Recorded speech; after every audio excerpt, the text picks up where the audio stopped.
Now I'm going to link to this video from the Myford site.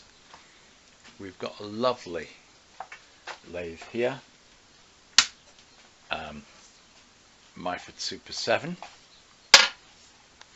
and the previous one here, another Myford Super 7, completely different animals.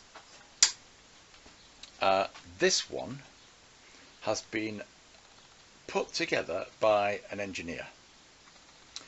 So there are components from different eras. The gearbox and lathe bed are from different eras. This is a Mark II headstock rather than the Mark I over there, but the bed is way beyond earlier than that. You can tell the date of this from its number. Completely fabricated holder for your lathe shaft, a fabricated clutch that, believe it or not, actually works. I mean, engineer made fabricated clutch. As you can see, tooth belts, I don't find there's any problem with them, in spite of the fact that I've got oil on the pulleys which could do with being cleaned off. So those things fabricated up. I've put a rather large, I can't remember now, 1.5 horsepower motor on to it, and inverter drives. It's got motor and inverter drive, but that's irrelevant. But what we have is a nice smooth operation. Now, I've locked my nuts to tighten that up. The bed is not the best of conditions. It's got a few dings, but it works well. I've put the chuck from the other lathe onto here, and it doesn't quite seat up at that point back against the shoulder, the end of the shoulder that on there. And the reason I've swapped the chucks over is because when putting that chuck back onto here, it wasn't going on as smoothly as I would have liked. This chuck goes on and off my other lathe beautifully smoothly, and it's also gone back up against the shoulder here, and it will go back up against the shoulder on the other one. The other thing about this is I've not tried adjusting jib strips, but it might be possible. There is at the moment, although things are moving sweetly, an amount of play. So if you are in the Bradford area and you want to come and have a look, you could give me some advice on these. A further thing, there's vibration on both of them when they're running. The motors move. The motor on that one moves. But the centre of the pulley, sorry about the light levels, the camera is just about coping with it. Oh, I've got some raindrops on it. The centre in this pulley had been filed, or something had been done to it. It wasn't the smoothest of fits onto there, and I've actually had to shim it to get it to fit onto there properly. So there was something funny about the fit of that pulley onto the shaft. That one's just about enough grip onto the end of the motor, doesn't seem to provide any problem there. So there's a little bit of wobble associated with the shimming, but at least it's a good tight fit onto there now. It was rather a wobbly fit, and I'm not quite sure why that was, but it might be that as it is now, you know, that's fine, everything's fine there. The other thing I need to sort out is this all self-centers on here. I'll check, you might have given. So there's a bush here that can be slid backwards and forwards.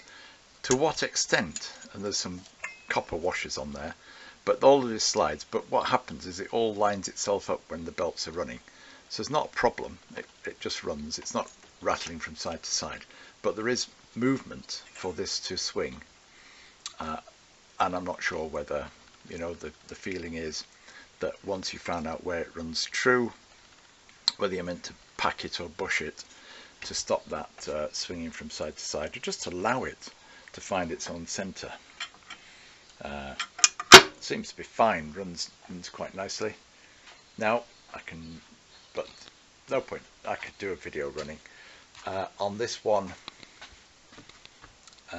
it's a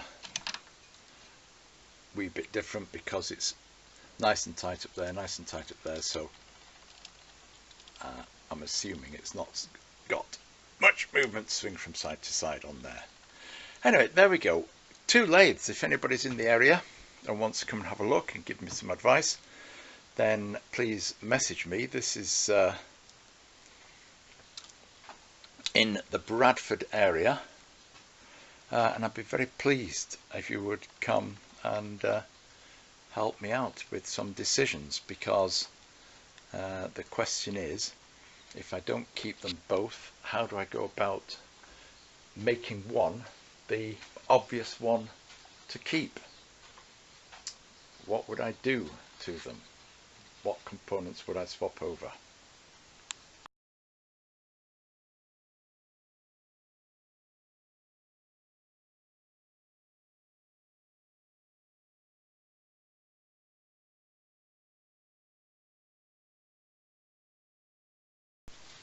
Just a note, this one has been subject to a strip down and rebuild with many new components, new bits and pieces, new bearings, and repaint and rebuild over a period of a year. So it's been, what would I say, nicely fettled and sorted out by someone who has good engineering skills, let me say. You know, is a professional engineer and has built that up. This other lathe has been built and put together, and judging by the tooling that's there with it, that's not for looks but for function, by somebody who is a skilled engineer. I mean, somebody who really knows what they're doing and how to get things properly sorted and right. Because there's a difference. I would be happy to strip and rebuild something and replace bearings, but to get things absolutely true and to fabricate things so they were true, like just to fabricate this so the shaft is true and in line, requires a bit of skill. You know, it's not just the welding of it, it's how you line up those 2 bearings or those 2 bushes so that they're going to be perfectly in line when it's there. All those little bits and pieces, the welding on of the bits to take your stops in there. Obviously you need to see what the lathe is like to even build a clutch yourself, which somebody has done. If you recognise this and you've got an idea of the engineer who made it, I'd be very pleased to hear from you, because you know, it's been very nicely done, fully functional, works well, has done the job, and comes with tooling which has been clearly used and looked after by some person with engineering skills.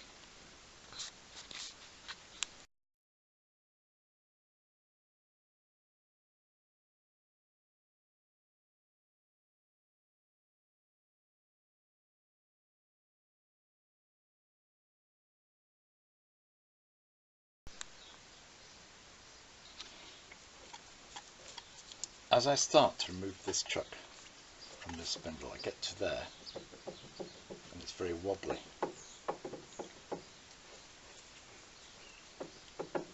So it's quite loose on there. Let's try and keep its weight up. And remember, it didn't go all the way up to seat against the end of, to seat against there. So it's a bit wobbly.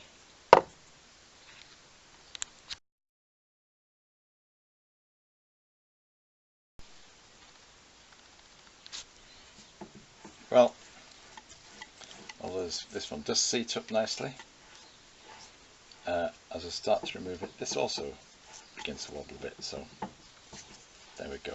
maybe there's nothing in that. That's off. Let's swap the chucks back to the lathes that they came with. That's quite clean there. The spindle nose is clean. It's been protected. But as I should be using two hands really, try and get it on. Just a bit right at the very start where it's a bit on the stiff side.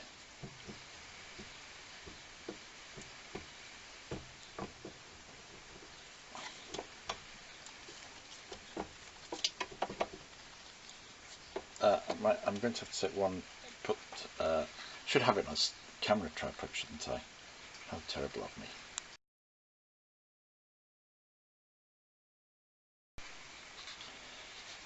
So on the other, let's call it the untidier lathe, this chuck didn't go back and seat against the end of the nose there. Here it's gone on nicely, it's quite solid. And in fact, the previous owner has checked its runout, and the runout on the chuck is very small. So once on, it just was that bit of getting it off and on.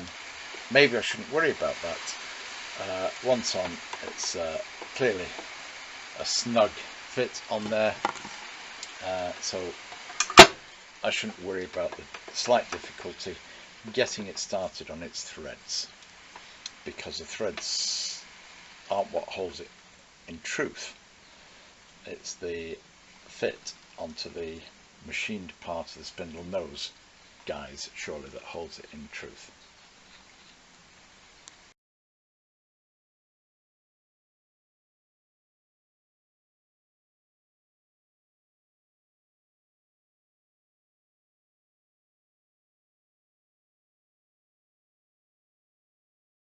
Here we go again.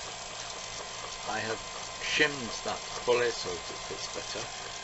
I've damped the motor with a piece of resilient rubber which came from a packing crate. It was stapled to a packing crate. I can't remember, it was in a builder's merchant. But little scraps of very tough resilient rubber, and I've managed to fold it and use it to damp the motor, which is still moving slightly, but far less now that it's damped. So that's running nicely. And the other thing I've done is to move the pulley over from the largest at the top to the next to smallest and move it along here to that one. I like to have it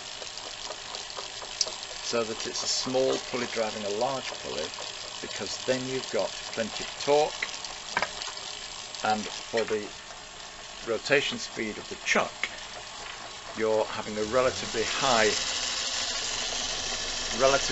rotation speed of the motor, so that the fan of the motor is working well.